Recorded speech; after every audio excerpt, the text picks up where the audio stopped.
Deus é soberano. E um título, né, uma característica, um atributo de Deus da soberania é revelado através da palavra Adonai, lá no hebraico, né?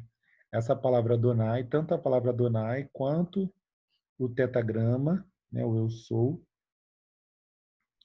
os dois eles são traduzidos no grego como Kyrios, né? Adonai e o tetagrama, lá no hebraico, foram traduzidos para o grego como Kyrios.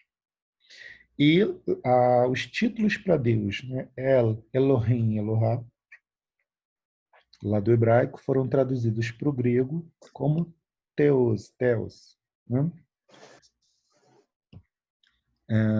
Então aí a gente fica com esses títulos aí para representar a soberania, né? A liderança de Deus. Maravilha.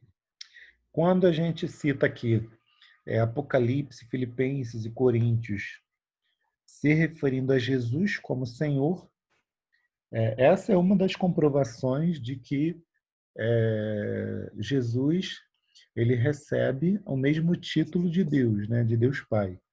Então, se Deus, lá no chamado Antigo Testamento no hebraico, era chamado de Adonai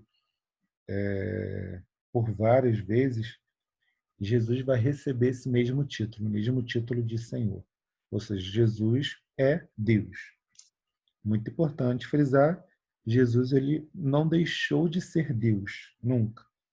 Porque quando ele abre mão, ele se esvazia, ele abre mão de usar o seu poder, de usar, né, a sua divindade, porque ele se faz homem. Enquanto ele vive aqui na Terra, ele depende única e exclusivamente do Pai e do Espírito Santo, né? Ele não usa o seu poder, né? Se ele cura, se ele ressuscita, se ele anda sobre as águas, se ele transforma a água em vinho, ele utiliza o poder do Espírito Santo, né? Ele se esvaziou, mas ele não deixa de ser Deus, né? Ele até poderia, quando ele quisesse, a hora que ele quisesse, utilizar do seu poder, mas ele se nega. E o convite de Jesus é esse, inclusive, né? Que a gente se negue a si mesmo, né? Negue-se a si mesmo, né? É o convite de Jesus para nós. Mas, enfim, vamos citar outros títulos aqui mostrando a soberania de Deus, né? Deus como líder, Deus como Senhor. Então, outro título é El Elyon. El Elyon está em músicas, né, também. Então, é um nome, né, também um pouco conhecido, que significa, né, El, Deus, Elyon, Altíssimo. Elyon significa subir, né, significa algo mais alto, mais elevado, algo superior. E utilizado para se referir a Deus significa o excelente, o alto, o glorificado. Então, esse título para Deus, né, aparece, por exemplo, lá em Gênesis 14, no versículo 20, quando Abraão, né, ou Abrão, se encontra com um rei de Salém e sacerdote do Deus Altíssimo, né? E Melquisedeque, né, que é esse rei sacerdote, ele cita, né, bendito seja o Deus Altíssimo, que entregou os teus inimigos nas tuas mãos. E Abraão deu-lhe dízimo de tudo. Então, Melquisedeque, ele servia ao Deus, a Elion, e ele cita, né, na hora de abençoar Abrão, ele cita o Deus Elion. E ali nessa passagem aparece o possuidor dos céus e da terra, né? Deixa eu abrir aqui a Bíblia, nessa passagem. No versículo 19, é um versículo antes. Diz, abençoou e disse, bendito seja Abrão do Elion, né, do Deus Altíssimo, o possuidor dos céus e da terra, né, o dono de tudo.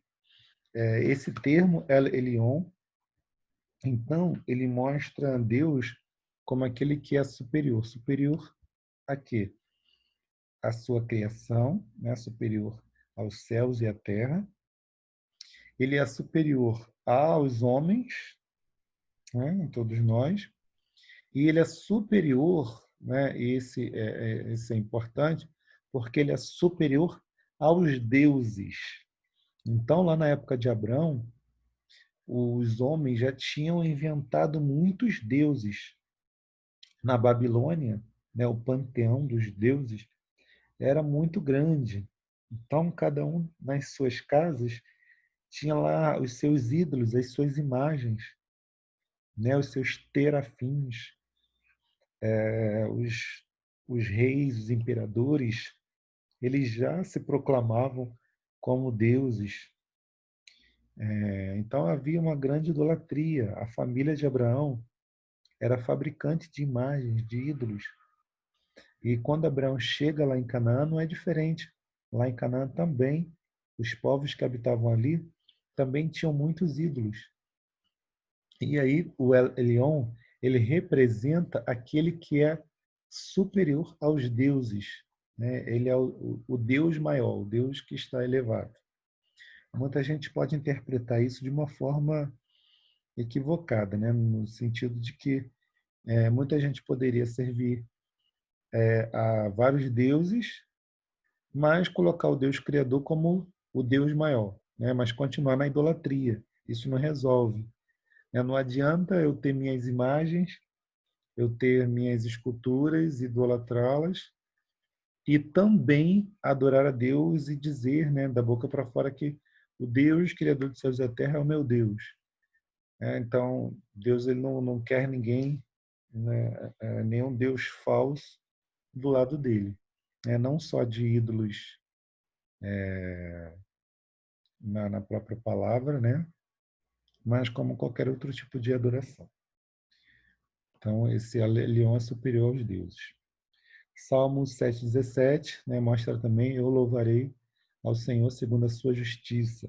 Cantarei louvores ao nome de Elion, né, do Senhor Altíssimo. Outro título para Deus, então, é o Senhor Nissi. Né? Nissi é bandeira nossa. Então, o Senhor bandeira nossa. Então, o Deus, ele é invocado lá no livro de Êxodo, capítulo 17, versículo 15, por Moisés como o Senhor bandeira nossa, estandarte nosso. Nessa ocasião, os inimigos, né, amalequitas, atacaram Israel por trás e Moisés ele sobe ao monte para orar, para interceder pelo povo, enquanto Josué é colocado como o capitão do exército, né, e vai guerrear contra os amalequitas.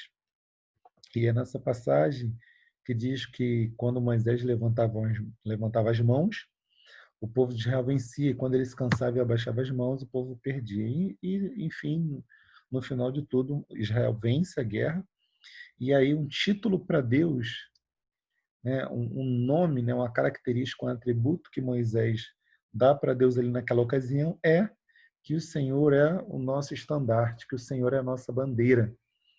É como o próprio Davi, quando ele vai enfrentar Golias, quando ele vai enfrentar os seus inimigos, ele não reconhece a sua força, a sua autoridade, né? Ele não vai em seu próprio nome, né? Ele guerreia as guerras do Senhor em nome do Senhor. Então, sempre no final de uma guerra, os povos traziam o seu rei, né, traziam o seu estandarte, o seu emblema, e estabelecia ali, como o homem, por exemplo, diz, né, que ele foi lá na Lua, e ele fincou a bandeira dos Estados Unidos, né, colocando a soberania dos Estados Unidos, numa época em que os Estados Unidos viviam em guerra, né, uma guerra, vamos dizer, uma disputa, né, com a União Soviética. Então, os Estados Unidos chegou primeiro, estabeleceu ali a sua bandeira. Então, está ali o destaque, né? Como os Estados Unidos é o melhor, os Estados Unidos é o primeiro, os Estados Unidos é o destaque. E Moisés ele não vai dizer, né, que Israel é forte ou que Israel é poderoso, mas o Senhor é aquele que merece a honra. O Senhor é aquele que merece destaque. O Senhor é aquele que merece ser elevado, né, glorificado. O Senhor, a gente usa muito isso hoje, né? Ah, qual é a tua bandeira, né? A gente levanta a bandeira de fulano, da instituição tal, YZ. Então, o Senhor é aquele que a gente glorifica quando a gente age. E assim, Davi, da mesma maneira. Ele não vai na sua própria força, ele vai na força do Senhor. Ele não derrota Golias ou qualquer outro inimigo para dizer que ele é o bambambam. Tudo ele faz para que o Senhor seja elevado, para que o Senhor seja destacado. É o nome do Senhor que está lá no alto, né, diante do exército, para que seja reconhecido. E outro título é o Senhor Sebaot, né? Senhor de Sebaot, né? O tetragrama de Sebaot, que é o Senhor dos Exércitos, que também tem muito a ver com o povo de Israel lá no deserto, né? E como aquele que está na frente de fato, né? Como o general, né? O Senhor dos Exércitos. Lá em Salmo 24, versículo 10, se questiona, né? Quem é este Rei da Glória? O Senhor dos Exércitos, né? O Senhor de Sebaot, ele é o Rei da Glória.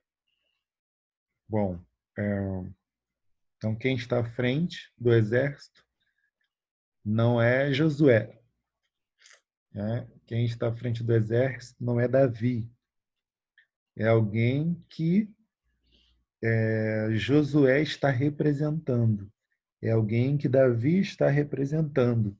Quem está na frente do exército é o Senhor, né? É Deus, né?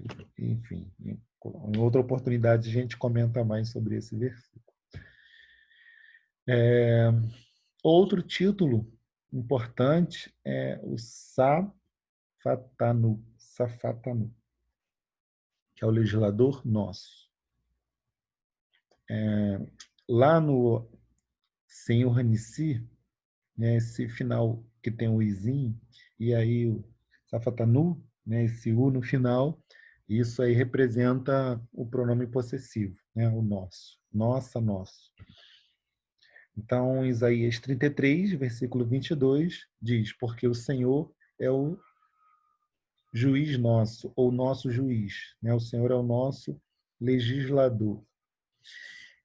O Senhor é o nosso rei, ele nos salvará. Então, o juiz e legislador, aí é o Safatanu, né?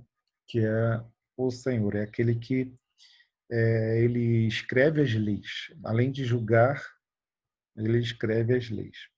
Então, ele estabelece aí regras, né, normas para nós.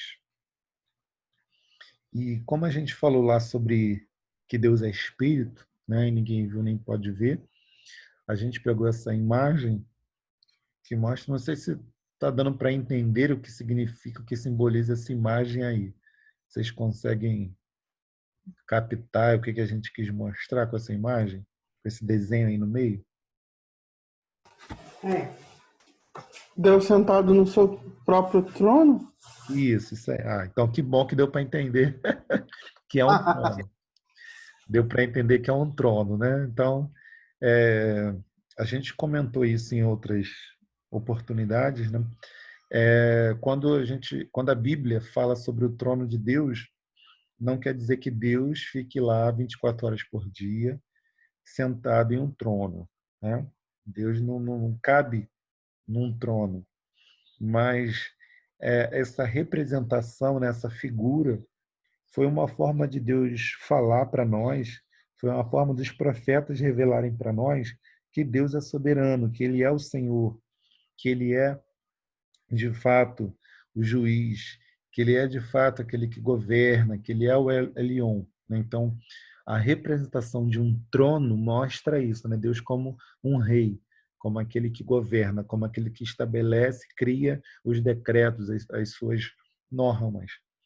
Então, Deus não, literalmente falando, Deus não está num trono, mas Deus estabelece essa figura do trono para dizer, né, para revelar o seu governo e até para se manifestar de alguma forma para aqueles que ele criou, né? Então, para os anjos, para os homens, né, ele estabelece um local, um santuário, onde a gente chega até lá para receber a sua instrução, para estar na sua presença, para receber os seus conselhos, né?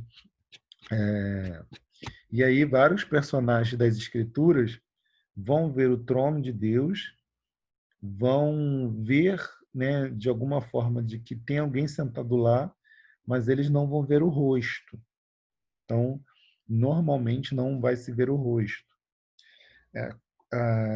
Alguns vão ver um homem sentado, né, mas aí já revelando um futuro, né?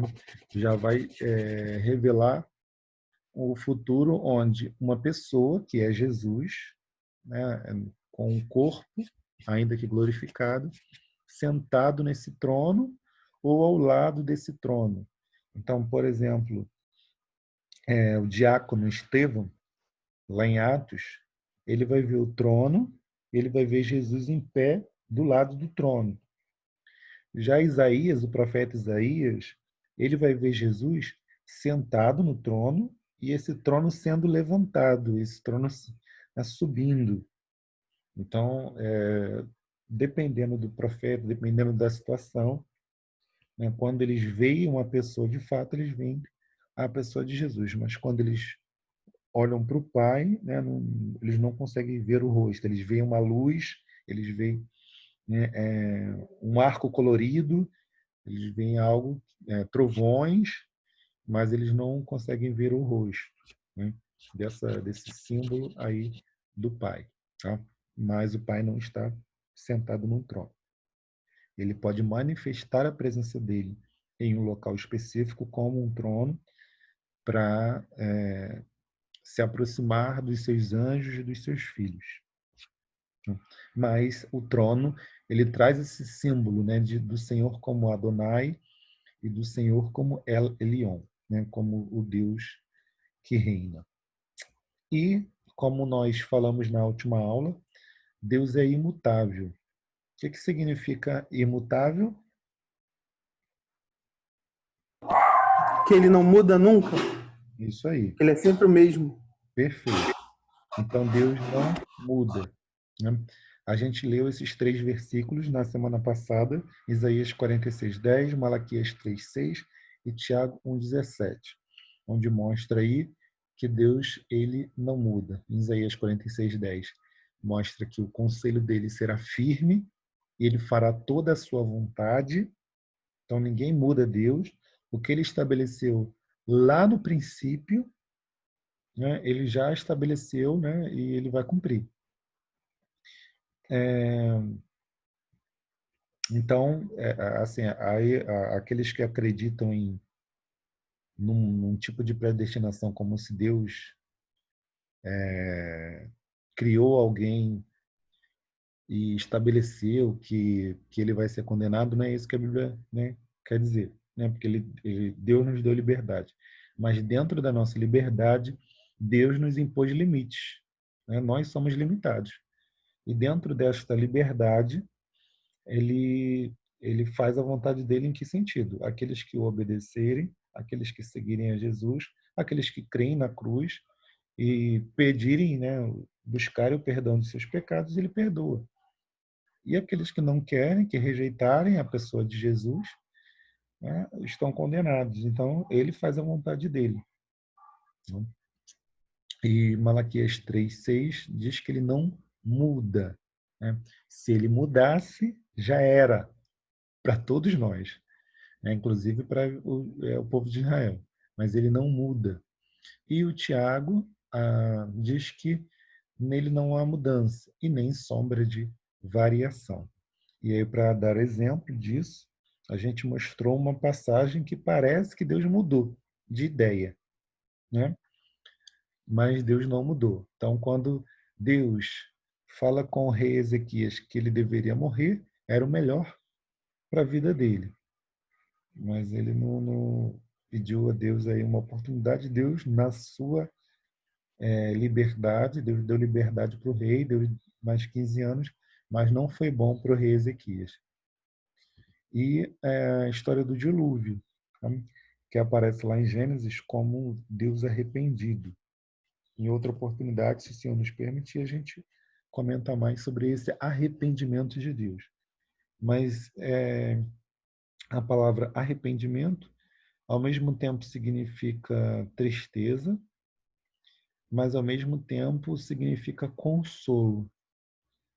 Então, Deus se entristece de fazer o homem, mas Deus se consola no seu propósito, né, no seu plano. Então, ele mata a humanidade da época, mas ele se consola em fazer a justiça e se consola porque isso vai ter um resultado lá na frente, que a gente não sabe qual, mas ele está no controle de tudo. Aqueles homens que morreram no dilúvio, eles se encontraram com Jesus quando Jesus morreu e esteve no Sheol. Nos 3 dias em que ele esteve morto, Jesus teve contato com os homens do dilúvio, como diz lá em 1 Pedro 3, e o próprio Jesus é quem vai julgar cada um, né, em Apocalipse 20. Então a gente não sabe do final da história. O final da história não foram as águas do dilúvio. O final da história é o juízo final. Então Deus, ao mesmo tempo que se entristece com o pecado do homem, ele se consola por saber e conhecer o final de tudo. Ao mesmo tempo, arrependimento significa tristeza e consolo. Então Deus é imutável, nada, nenhuma circunstância, nenhuma atitude nossa, nada que a gente possa fazer ou deixar de fazer muda Deus. E por mais que Ele esteja conosco, passe conosco, sinta as nossas dores, Ele não está suscetível a algum tipo de mudança, né?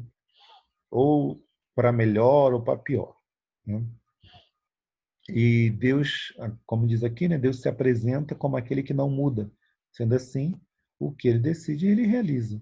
Ele não perde o seu poder e nem aumenta o seu poder. Ele não muda de personalidade. Então, Deus numa hora é ruim, na outra hora é bom. Deus no chamado Antigo Testamento era pior do que quando Jesus veio. Então, deixa eu fazer uma pergunta para vocês. O Deus do chamado Antigo Testamento, ele agia com amor ou com juízo? Deixa eu melhorar essa pergunta. O que era mais fácil? Como era mais fácil se relacionar com Deus? No chamado Antigo Testamento, que chamam até por aí de lei, né, no período da lei, ou no período da graça, no período pós-Jesus? E aí, quando é mais fácil se relacionar com Deus? Antes ou agora? Quem poderia me responder aí? Já que você falou que Deus não muda, ele continua sendo o mesmo.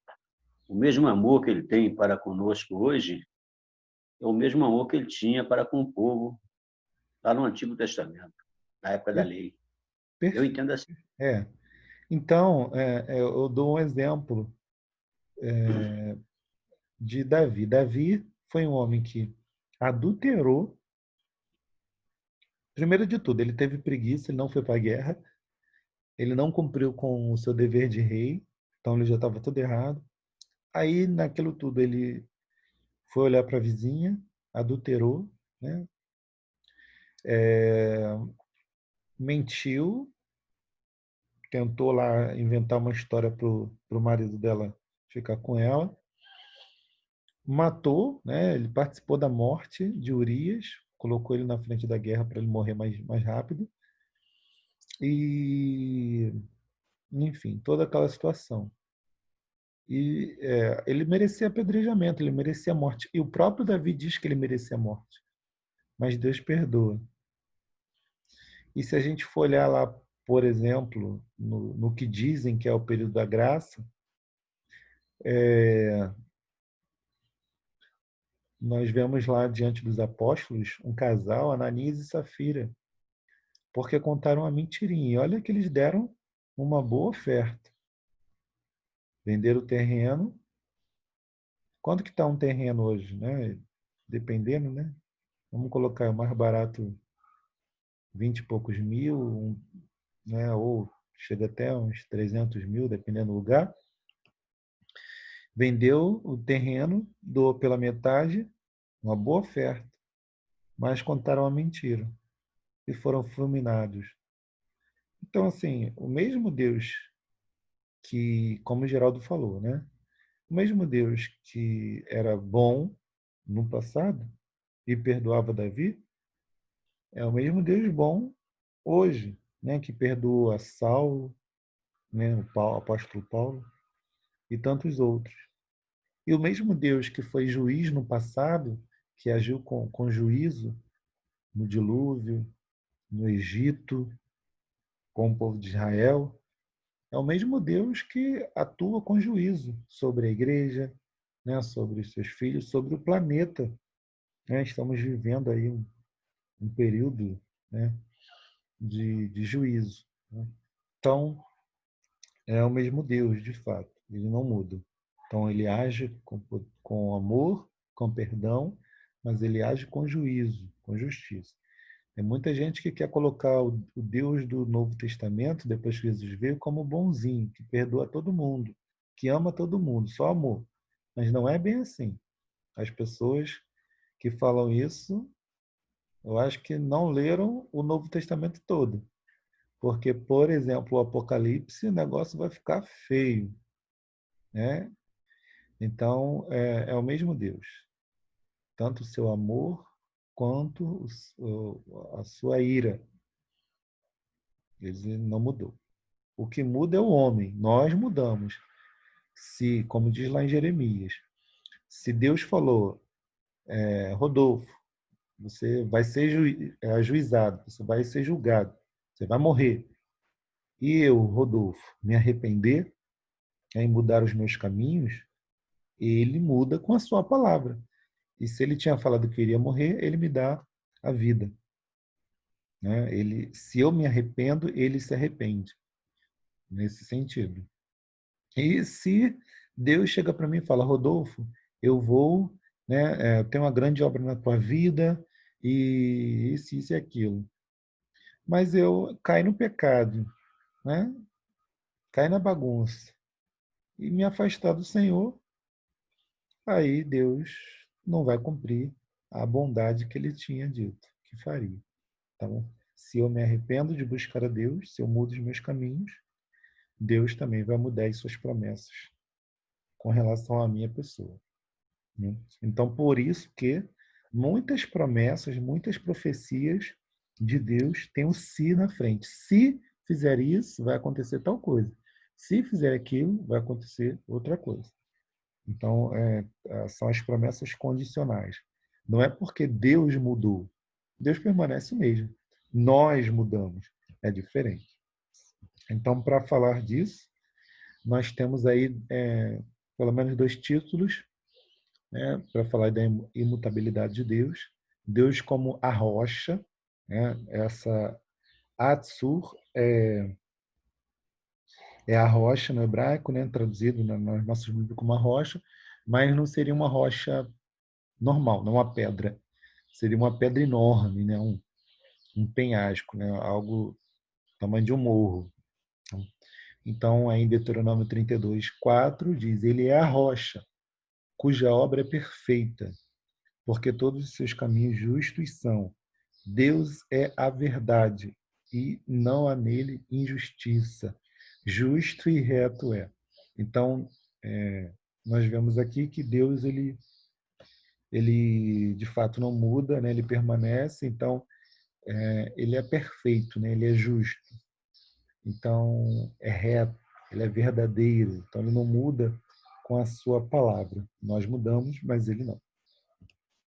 E, né, também outro título que é traduzido como rocha também, El Salih, né, Deus minha rocha. Lá no Salmo 42, versículo 9, diz: direi a Deus, minha rocha, por que te esqueceste de mim? Porque ando lamentando por causa da opressão do inimigo. Então aí direi a Deus minha rocha. Então Deus minha rocha, El Salih, Deus como rocha. E eu gostaria de dar dois exemplos disso. Então, tá aí, né? Opa, tá aí um penhasco, né? É um morro, né? Na verdade, uma pedra em formato de um morro, né? Deus é um monte elevado, né? O El Elyon. E lá em Daniel, no capítulo 2, nós vemos uma história, nós conhecemos uma história que fala que Nabucodonosor teve um sonho, ele sonhou com 4 grandes impérios mundiais, desde o início da história da humanidade até o final da história da humanidade.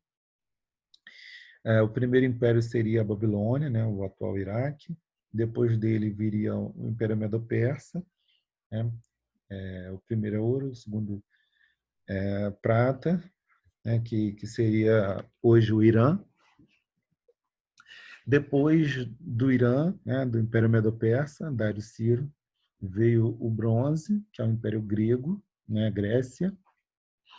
E depois o último império, o último grande império, né, que são as duas pernas de ferro, né, e os pés ferro e barro.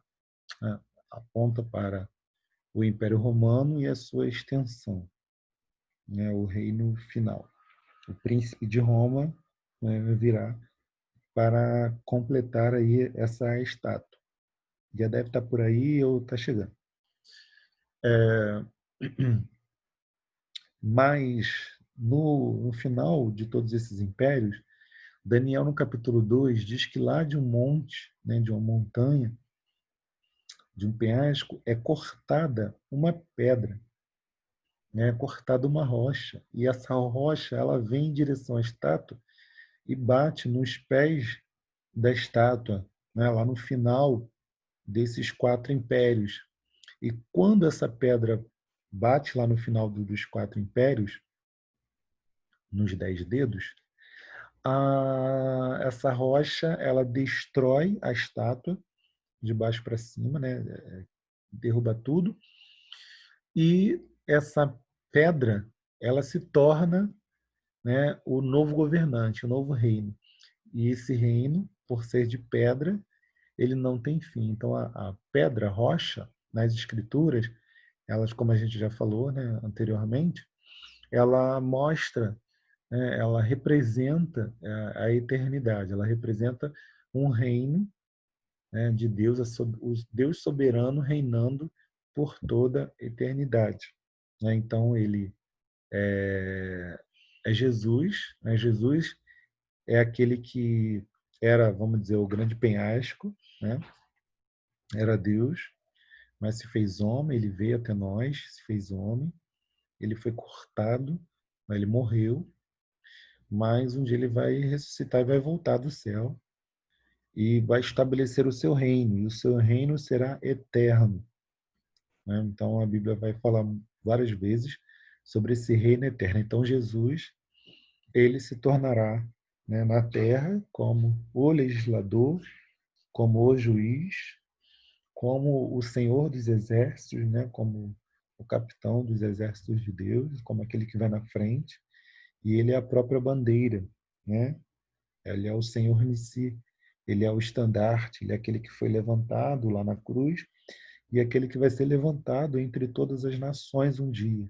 Então, ele estabelecerá o reino de Deus sobre a terra. Por isso que nós precisamos orar, venha o teu reino. Quando a gente ora, pede para Deus que o reino de Deus seja estabelecido sobre a terra, né?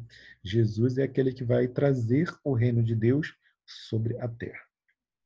Então, a rocha aí representa esse Deus que é imutável, um Deus que não muda de opinião. E para a gente citar mais alguns atributos de Deus, né, mais alguns títulos para Deus, temos lá agora o Deus zeloso, o Elcaná. Então, Êxodo 20, no versículo 5, diz: não te encurvarás a elas, nem as servirás, porque eu, o Senhor teu Deus, sou Deus zeloso, que visita a iniquidade dos pais nos filhos, até a terceira e quarta geração daqueles que me odeiam. Então, aí o título Deus zeloso, ele é zelador, ele zela por aquilo que ele disse, pelas normas, pelas regras, pelas instruções que ele estabeleceu, ele zela para cumprir. Então, se ele profetizou, vai acontecer. A gente não sabe o tempo, a gente não sabe a hora, a gente não tem ideia de como vai ser. A gente se surpreende com Deus, mas ele é um Deus fiel. É maravilhoso servi-lo, porque os anos passam e a gente muda e cada vez mais a gente percebe de fato esse Deus que zela pela sua palavra para cumprir, como está escrito lá em Jeremias. E aqui a gente tem mais um título, que é o Senhor Yaser, né? O Senhor reto.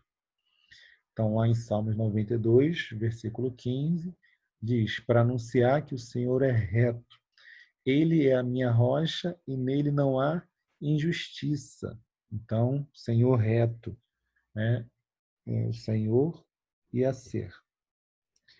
Outro título é o Senhor Sidkenu, é o Senhor Justiça Nossa. Então, vemos em Jeremias 23, versículo 6, que nos seus dias Judá será salvo, Israel habitará seguro, e este será o seu nome, com o qual Deus o chamará, o Senhor Justiça Nossa, né? Senhor Tzidkenu. E mais um, né, para a gente concluir aqui mais uma parte, Isaías 6,3 fala Kadosh, Kadosh, Kadosh, Santo, Santo, Santo. Né? Lá os serafins, né, os querubins ou os seres viventes, dependendo da tradução, dependendo da passagem, vai chamá-los por um nome. Então os serafins ou querubins clamavam uns aos outros, dizendo: Santo, Santo, Santo é o Senhor dos exércitos, toda a terra está cheia da sua glória. Se Deus é chamado de Santo, Santo, Santo, é porque ali eles estão adorando ao Pai, eles estão adorando ao Filho, estão adorando ao Espírito Santo, aqueles que, unidos juntos, completaram uma obra maravilhosa sobre a terra.